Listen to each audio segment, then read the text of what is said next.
So I finally watched Evil Dead Rise 2023. It's on HBO Max now. I didn't do a video on demand situation. I just waited. I was going to see it in theaters and time just got away from me. So it's on HBO Max, or I'm sorry, Max now, since they've changed the name. And it's a fun ride.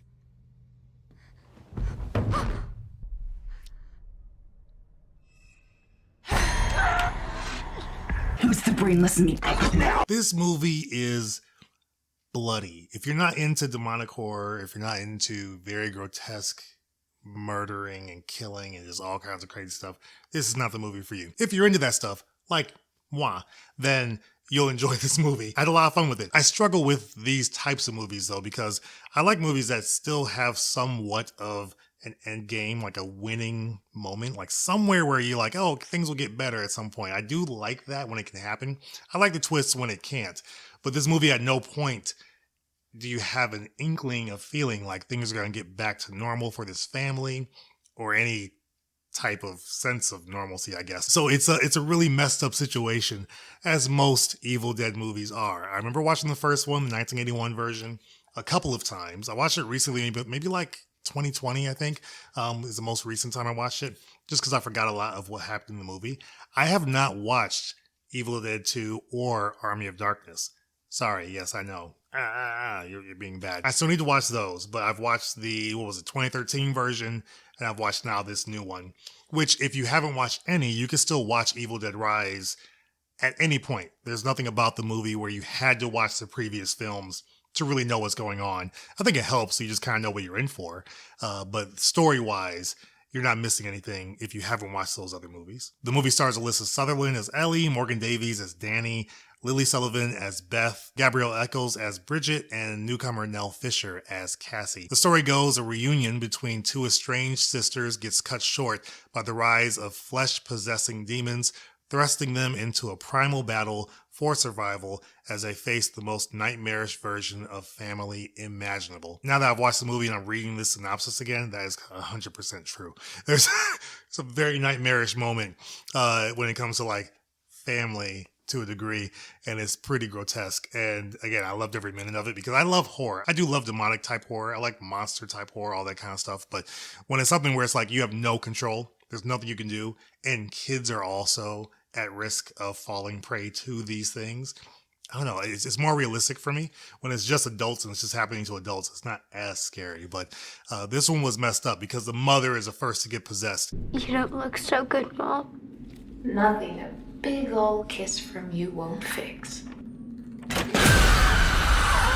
And then it just kind of starts to transfer between everybody. So from that angle, the movie does a great job. I think, again, very bloody, very grotesque, a lot of like crazy kills in this one, and it keeps you engaged. The movie does what most other horror movies do. You get a little piece in the beginning, kind of shows you what you're in for. Where this one kind of changed it up a little bit was that the first scene is actually happening after the movie already happened, or the events of this movie to this main family has already happened. So you're seeing something that's happening in the future, and then the movie goes back, I want to say a day, maybe 2 days, to the events that we actually witness with this first family and the demons that are possessing them and such. I did really enjoy how this was taken from the cabin in the woods to a really messed up, janky apartment complex. It's like, it's going to be demolished soon. They're having to move. So it's just in really bad shape.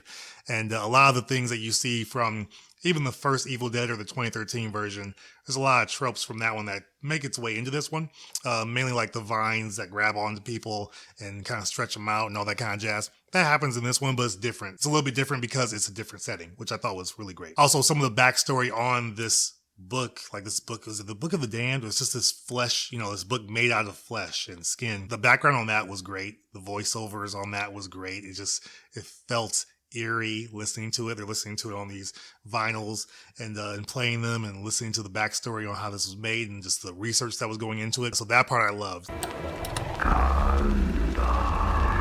Like I would love to see a movie that's like mainly based on this book and how it's created, because a lot of the things in the book you don't see a lot of it in the movie. Maybe its own version, but I would love to see a movie that's based on like the book being made, or how some of these pictures are being drawn, and some of those visuals coming to life would be something else. That'd be insane. Kind of like a Dante's Inferno type situation, which I would love to see that on screen in live action. Only thing that didn't really work for me here is that, again, it is still based in one solitary location. It's just in this high rise, like really mostly in some of the rooms, and then on one of the main floors, and then in the garage area of this high rise apartment building that's going to be, again, demolished soon. But I would like to see something that's a little bit more kind of within a city, maybe just something that feels a little bit bigger. Like, it worked overall, but I would just like to see something that's a little bit more broad than just being stuck in one location. Now, does Army of Darkness go that route, or Evil Dead 2? I don't know, because I haven't seen those yet. So let me know in the comments below if watching those movies, I'll kind of get a taste of that a little bit. Or does it just continue, what the last two movies have done in continuing the story? The remake, 2013, and now this one, Rise, 2023. Does it just continue what's been done before of having it in this one solitary location? Overall, movie does not overstay its welcome. It's about an hour and 30 minutes. And it gets to the nitty gritty pretty quick. So that I really enjoy. It doesn't really slow down once it gets going. But again, it's not for everybody. If you're into horror, if you're into the Evil Dead franchise itself, I think you will really enjoy this movie. Lee Cronin directed this, did a really great job.